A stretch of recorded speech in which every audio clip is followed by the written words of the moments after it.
Ignorância foi me comer. Sempre carrego e trago no meu peito meu berimbau com melodia já. Ainda hoje eu te pergunto que fundamento capoeira tem.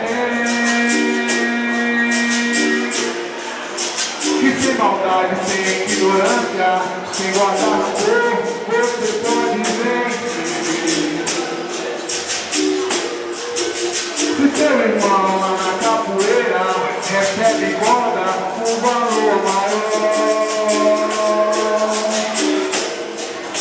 não fique triste, não fique danado, que a sua vez ainda vai chegar.